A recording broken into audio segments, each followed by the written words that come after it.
Pai do Senhor, irmãos, graças a Deus por tudo que Deus tem feito em nossas vidas. Hoje, nossa lição de número 8. E o nosso tema é ética cristã e sexualidade. Nós vamos ver nessa lição, irmãos, alguns tabus precisam ser quebrados. Principalmente para alguns dizem até dos mais antigos, né? Mas nessa lição nós vamos ver, meus irmãos, a questão da sexualidade, o porquê do sexo, o porquê que Deus criou o sexo e muito mais outras coisas para a gente tirar nossas dúvidas. Mas o nosso textuário que está em Hebreus capítulo 13, versículo 14, diz assim: venerados sejam entre todos o matrimônio e o leito sem mácula, porém aos que se dão à prostituição e aos adultérios, Deus os julgará. Ou seja, o sexo é só apenas entre os cônjuges. Os cônjuges que têm que ser casados, e não somente casados na igreja, mas também casados no civil. Tem que ter o registro no civil de casado. Não adianta falar tá imigado em união estável depois de 5 anos, não. É no civil. No civil, se você casar só no civil e não casar na igreja, é mais, tudo que é ligado na terra é ligado no céu. Ou seja, casou no civil, está registrado perante a sociedade, está casado. Aí sim, você pode, no caso, ter relações com a sua esposa ou a esposa com o seu marido, mas só mediante entre o casal pode praticar o sexo. Verdade prática. A sexualidade é uma dádiva divina que deve ser usufruída dentro dos parâmetros instituídos pelo Criador. Ou seja, não vale, não é questão entre quatro paredes, vale tudo. Não vale tudo entre quatro paredes. Por quê?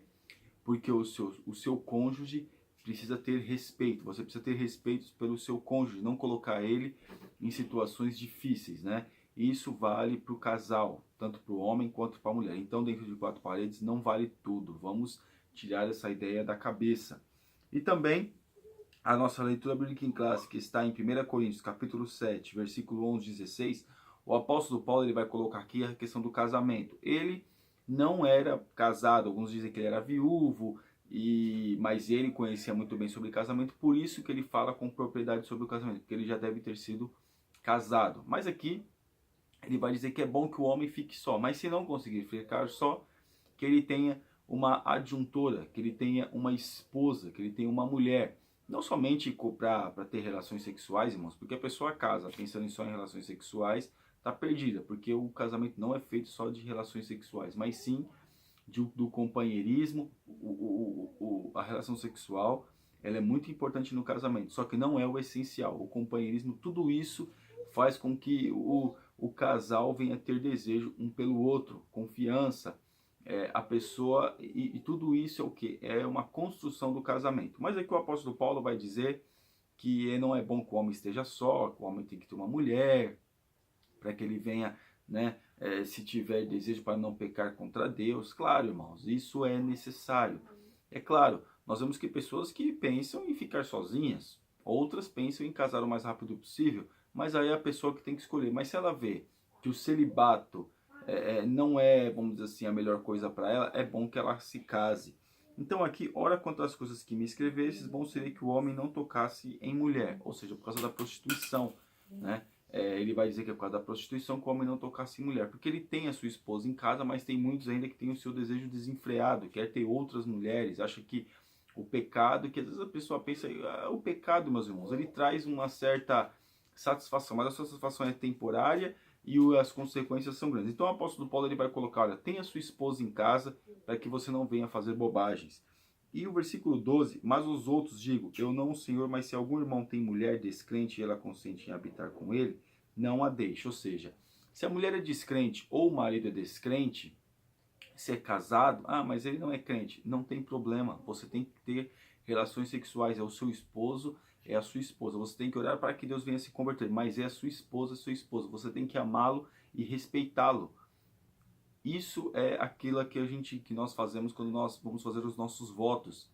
E a pessoa, mas não é crente, não processa a mesma fé que eu, então eu não vou ter relações com ele. Não, tem que ter relações. Agora, se for prostituição, você desconfiar que seu marido, ou souber que seu marido está tendo um relacionamento, ou a sua mulher está tendo um relacionamento fora do leito matrimonial, aí, meus irmãos, aí já é uma outra coisa que tem que ser levada para o pastor, a pessoa tem que decidir resolver este problema como tem que fazer. Mas aí, até Jesus mesmo dá essa abertura até mesmo para um divórcio, né? Porque o adultério. Aí o adultério, quando tem, dificilmente se retoma a confiança outra vez. Perdão vai existir, mas retomar a confiança já é mais difícil. Mas aqui então o apóstolo Paulo, ele vai dizer, você tem responsabilidade com o seu cônjuge. Não é uma obrigação. Não é questão, sou casado, tem que ser obrigado. Não, você tem que ter desejo. E ter desejo tem que pensar na pessoa, tem que amar a pessoa. O amor acabou, tem que pegar, meus irmãos, fazer terapia de casal, porque depois que você casa, acabou. Não tem mais esse negócio de separar. Só existe uma questão que Jesus liberou para separar, para separação. Isso se não houver perdão, no sentido que tem que haver perdão. Tem que haver perdão quando há isso. Mas a confiança, né? Que aí o companheirismo exige confiança. Aí se acaba isso, meus irmãos, aí fica difícil um relacionamento a dois. Então, essa foi a única abertura que Jesus deu pela incredulidade dos nossos corações para que a pessoa possa vir a se divorciar.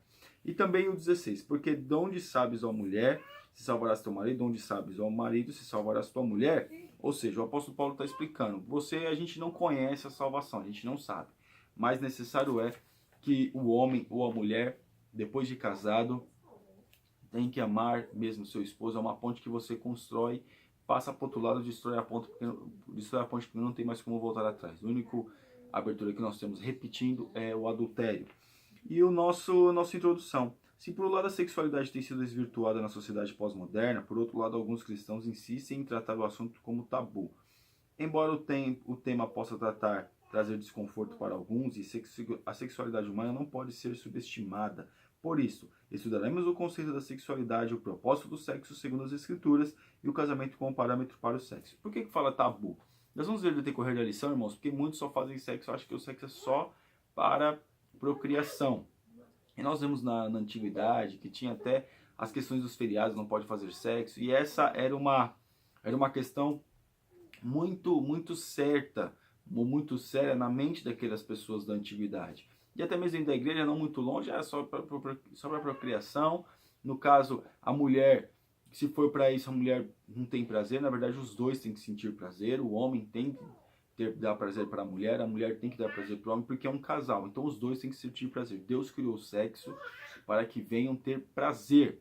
O sexo foi feito por Deus. Deus criou o sexo para que o homem e o casal venham ter prazer no relacionamento conjugal. Claro, não é o essencial, mas é uma das coisas importantíssimas no casamento, é a prática do sexo. Então nós vemos também que é o seguinte, o que está acontecendo hoje? Muitos estão desvirtuando essa prática, né? Com orgias, com outras coisas, troca de casais, tem várias coisas aí que estão fazendo, então estão desvirtuando acerca do sexo, acerca da prática do sexo. E aqui no tópico 1, sexualidade, conceito e perspectivas bíblicas.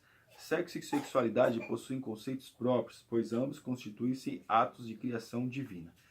Tópico 1. Conceito do sexo e sexualidade. A biologia define sexo como um conjunto de características orgânicas, ou seja, que diferem entre macho e fêmea. O sexo de um organismo é definido pelos gametas que produzem gametas, são células sexuais que permitem a reprodução dos seres vivos, ou seja, o homem tem o espermatozoide e a mulher tem os óvulos. Para quê? Para que quando venham ter essa junção, como nós vimos lá em umas lições passadas, venha, no caso, existir a vida, venha gerar vida. Então, nós vemos que o sexo tem que ser entre homem e mulher casados.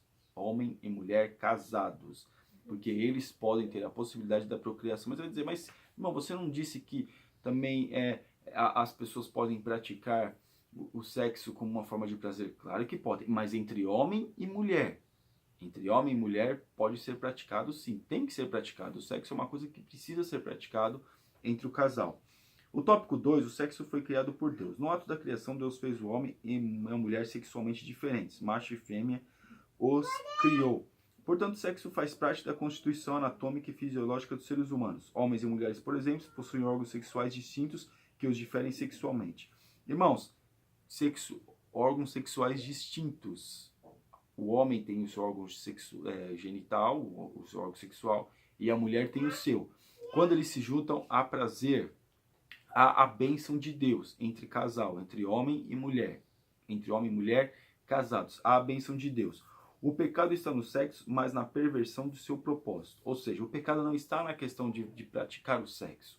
mas sim da perversão, daquilo que nós falamos no começo, entre quatro paredes vale tudo, até entre o casal mesmo, se ele não vigiar, se fizer sexo de forma ilícita, pode ser também um pecado contra Deus, né? Como sexo anal, essas coisas aí que o povo está inventando aí, sendo que Deus criou o órgão genital masculino e o órgão genital feminino para que venham se unir, para que venham se juntar os corpos e venha haver prazer entre o casal, com a bênção de Deus. Mas quando foge de algumas coisas, meus irmãos, aí não há a bênção de Deus. Eu sei que a lição não está falando exatamente sobre isso, mas é bom que a gente saiba que dentro de quatro paredes não vale tudo. Tem que haver o respeito entre os cônjuges. E quem desvirtuou a prática do sexo foi como nós vemos aqui na introdução, foi a nossa, eu acho que já vem de muito tempo, mas principalmente hoje, nesse mundo contemporâneo que nós estamos vivendo aqui, que vale tudo, que é 2, 3, irmãos, várias situações. Então, entre homem e mulher, casados, é bênção de Deus de forma lícita, não de forma ilícita. Tópico 3. Sexualidade e criação divina. Ao criar o homem e a mulher, Deus também criou a sexualidade. E Deus abençoou, e Deus lhe disse: frutificai, multiplicai-vos e enchei a terra. Irmão, você acha que todas as vezes que Adão e Eva se uniram, se relacionaram, foi para encher a terra? Foi para ter, tanto no Jardim do Éden, como fora do Jardim do Éden, foi para encher a terra? É claro, no Jardim do Éden alguns defendem se houve filhos lá, se não houve, a Bíblia não fala, então é bom nós não entrarmos nessa polêmica. Mas acha que todas as vezes foi assim? Não, meus irmãos, tem que ter atração sexual. A pessoa tem que ser atraída pelo seu, eu não vou dizer parceiro, porque quem usa parceiro ou parceira é um mundo. Seu cônjuge, seu marido, sua esposa. Não usa esse termo parceiro para casal. Não, é esposa é seu cônjuge. Então, tem que ter prazer no seu cônjuge. Tem que ser atraído por ele, e ela também, a mesma coisa. Ambos têm que se sentir atraídos. Então, Deus fez o homem e a mulher. E claro, com a prática do sexo também há a procriação, há encher a terra. Então, nós vemos aqui que foi uma ordenança de Deus. E também vai dizer que o livro de Cantares, ele fala muito acerca do sexo, da sunamita, fala acerca do Cantares de Salomão. Ele está falando muito acerca da sexualidade, do sexo entre marido e mulher. E também, mais uma vez, o pecado está na depravação sexual, porque contraria os princípios estabelecidos nas Escrituras Sagradas. Então, o sexo é bênção, mas quando há depravação, há maldição, há pecado. O tópico 2, o propósito do sexo segundo as Escrituras, multiplicação da espécie humana. Claro, a finalidade primordial do ato sexual refere-se à procriação. Deus abençoou o primeiro casal e disse: frutificai e multiplicai-vos e enchei a terra. Então Deus falou: olha, multiplicai-vos, encher a terra. Então, para isso tem que haver o sexo, como nós já falamos. Não era só quando eles fizeram, toda vez que fazia sexo, nascia um bebê. Não, faziam sexo por prazer. Mas nós vemos aqui que Deus também instituiu acerca da prática sexual para quê? Para que venha gerar vida nessa terra. Principalmente lá, lá quando não existia. Então o homem vivia esses 300, 600, 900 anos, tinha 100, 200, tinha 100 filhos, 70 filhos, muitos filhos. O homem naquela cultura não tinha uma mulher só, né? Apesar que Adão e Eva era um só, mas depois nós vemos os patriarcas, né? Outra literatura que não está na Bíblia, que o homem tinha mesmo, mas aí é uma outra questão. Mas nós vemos aqui que Deus instituiu também o sexo, instituiu o sexo primordial para quê? Para que haja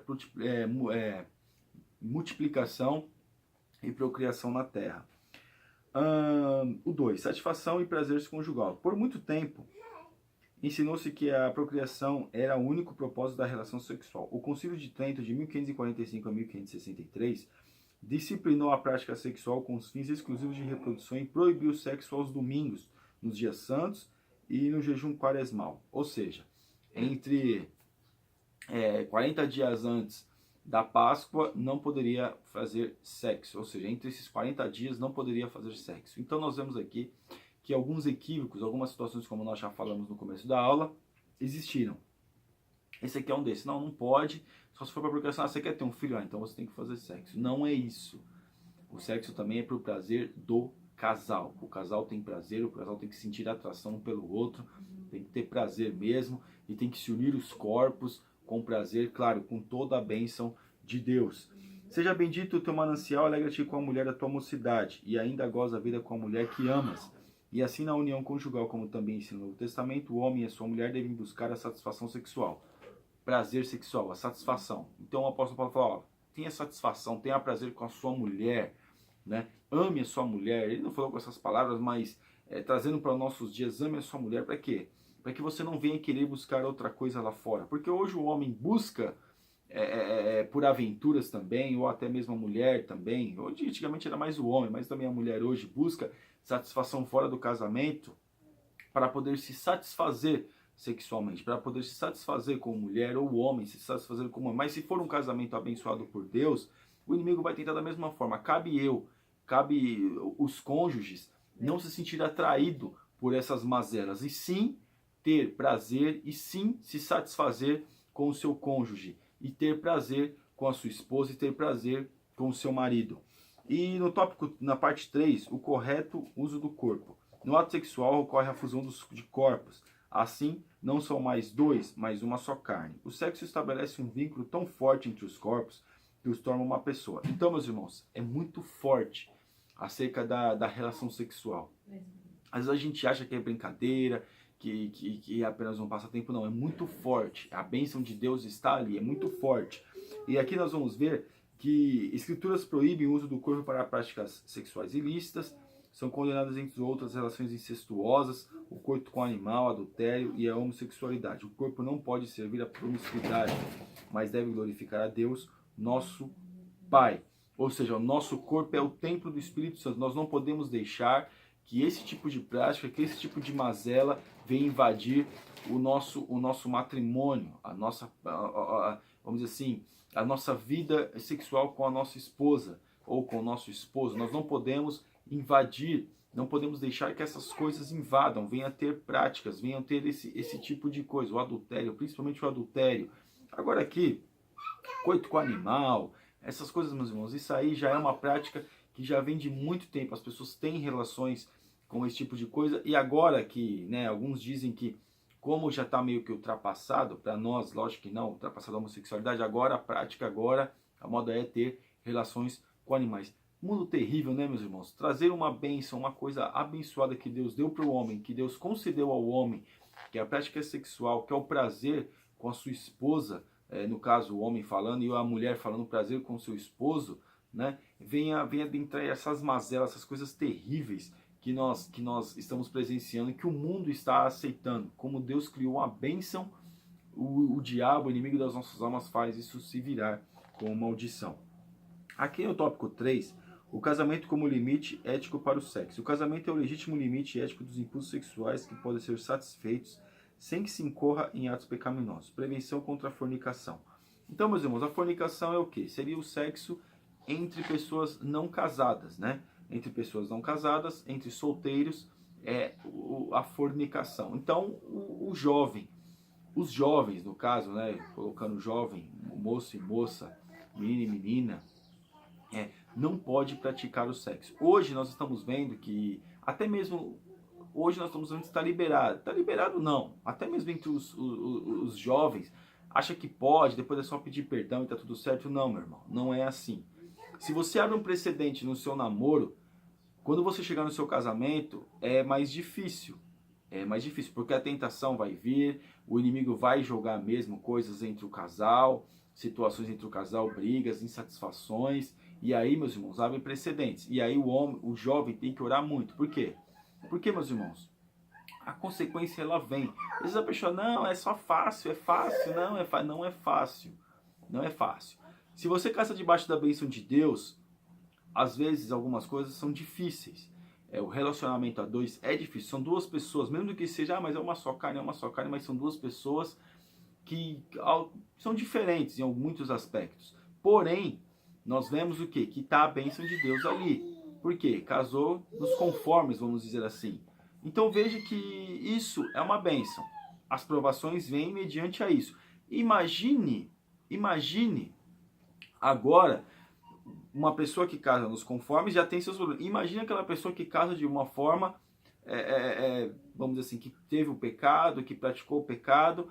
Se não vai ser mais difícil para ela. Então cabe a nós, meus irmãos, o sexo é um prazer, você vai ter muito tempo para poder ter esse prazer com a sua esposa ou a moça com o seu esposo. Não precisa se precipitar. A gente sabe, meus irmãos, o jovem é difícil, os impulsos sexuais são muitos, os hormônios estão à flor da pele, o menino precisa mesmo, a moça também. Porém, não é lícito, tem que guardar para o casamento. Por isso que os jovens têm que, eu defendo que o jovem tem que casar assim quando tiver a possibilidade de casar, né? Vou construir minha vida, vou construir minha casa, vou ter, e aí já está com 30 anos. Não, isso pode ser, vamos dizer assim, usufruído antes. Porque o jovem, o moço tem que casar e construir a sua vida. Então veja aqui que o casamento, que o sexo antes do casamento é pecado. É pecado contra Deus. E as consequências são muitas. Porque é o pecado contra o corpo, é o pecado contra o templo do Espírito Santo. Ah, não existe pecadinho e pecadão. Claro que não existe. Só que existe consequências diferentes. O pecado de fornicação é um. Porque se você chega no casamento de pecado adultério, já é outro. Outro no sentido de quê? Pecando contra o templo do Espírito Santo, só que essas consequências são diferentes. Você já tem uma consequência já se pecar, né, antes do casamento. E depois do casamento cometer o mesmo erro. Então, meus irmãos, nós temos que vigiar muito nessa questão. Principalmente nós não, vocês jovens, têm que vigiar muito. Eu já tenho que vigiar e cuidar, e no caso, os casados já têm que se cuidar para não fazer bobagem, para não cometer o adultério. Porque vai dizer, não, se não tomar cuidado, é atraído sim. É atraído porque o inimigo, ele tem paciência quando ele vai fazer qualquer coisa contra o homem, contra a mulher casado. Ele tem paciência. Contra o jovem também. Então, meus irmãos, fornicação é pecado e as consequências são muito graves. Deste modo, a legitimidade cristã para a satisfação dos apetites sexuais entre um homem e uma mulher restringe-se ao casamento monogâmico heterossexual, ou seja, entre homem e mulher. Né? Só a partir daí o sexo, como quem diz, está liberado. O 2. Casamento e o leito sem mácula. As escrituras ensinam que o casamento é digno de honra e que a união conjugal deve ser respeitada por todos. O leito conjugal não pode ser maculado por ninguém. Quem desonrar não escapará do juízo divino. Aqui a desonra refere-se ao uso do corpo para práticas sexuais ilícitas, com ênfase nos casos de relações extraconjugais. Inclui também as relações conjugais resultantes do divórcio e de segundo casamentos antibíblicos. Embora muitas vezes os imorais escapem da reprovação humana e não poderão fugir da ira divina. A praxes da sociedade e a condescendência de muitas igrejas não invalidam a palavra de Deus. Eu acho que a igreja deveria dar mais atenção a isso. Por quê? Quando fala aqui, meus irmãos, de o leito conjugal sem mácula, que a desonra refere-se, relações extraconjugais, eu vou dizer uma coisa para os irmãos que vai chocar, mas tem pessoas, tem homens ou mulheres, que sente prazer em ver o seu cônjuge tendo relação com outra pessoa. Nossa, irmão, é isso, irmãos, é isso, né? Tem prazer, que a gente acaba se deparando com situações aí, e ouvindo situações que as pessoas falam mesmo, que as pessoas colocam para fora, e às vezes fala. Pessoas que às vezes, que isso é coisa do inimigo mesmo, que vê seu esposo ou a sua esposa tendo relação com outra pessoa, consentindo com isso, tem prazer. E acha, não, mas não tem nada a ver. Não, tem a ver sim. Quem tem que ter relação com a sua esposa ou quem tem que ter relação com o seu marido é o cônjuge, são os dois. Só dois, não 3, não 4, não 5. Não troca de casais, como nós já falamos. Eu sinto prazer, né? Mas isso aí, meu irmão, é com o mundo. Será que é com o mundo mesmo? Será que é só o mundo que existe o adultério? Será que é só o mundo que está tendo essas práticas de troca de casais? Será que é só o mundo, meus irmãos, que há encontros? Será que é só o mundo mesmo? A gente tem que abrir os nossos olhos, irmãos, e saber que não é só o mundo que essas mazelas e coisas terríveis estão acontecendo, não. Mas você tem prova? Não, meus irmãos, eu não tenho prova. Porque onde existem pessoas, e como a gente está vendo como muitas coisas estão acontecendo, pode existir também isso. Não estou acusando, não estou colocando nada. Mas pode acontecer. Se o comentarista da revista aqui está nos trazendo a reflexão acerca dessas coisas, acerca de até com animais, será que ele também não tem noção do que está acontecendo também nos bastidores? Então, meus irmãos, nada que é colocado é diferenciado. Então, se Jesus estava falando para os crentes, para as pessoas da época, para os doutores da lei, algumas situações, será que não estava acontecendo entre os doutores da lei? Será que não estava acontecendo entre as pessoas que conheciam? Então, veja bem, meus irmãos, isso não é questão de julgar ou de acusar alguém. mas sim de nós pensarmos e pedimos para Deus para que venha ter misericórdia dessas vidas que de repente tem esse impulso ou está cometendo essa prática, que Deus venha ter misericórdia dessas pessoas e essas pessoas possam verdadeiramente se arrepender diante de Deus. E a nossa conclusão: o sexo e a sexualidade são atos de criação divina e não podem ser tratados como algo pecaminoso e nem como um mero elemento de procriação ou fonte de prazer. Cabe ao cristão cumprir o propósito estabelecido por Deus para a sexualidade. O desvirtuamento desse padrão implicará a punição aos que praticam a imoralidade. Portanto, vivamos para a glória de Deus. Prazer é ter prazer de forma correta, de forma conforme a bênção de Deus estabelece. Procriação, prazer, isso é uma bênção, meus irmãos. A procriar, a pessoa ter filhos, mas também o prazer na sexualidade. Como nós dissemos no começo da aula, não vale tudo entre quatro paredes, mas sim o respeito com o seu cônjuge. E também, tanto o homem quanto a mulher precisa ter prazer. Não é só o homem sente prazer mais fácil, é tudo mais fácil. O homem tem, como a gente está falando para pessoas adultas, vem a ereção e logo mais vem mesmo. Para o homem é tudo mais fácil, para a mulher é mais difícil. Mas o homem tem que respeitar a sua esposa.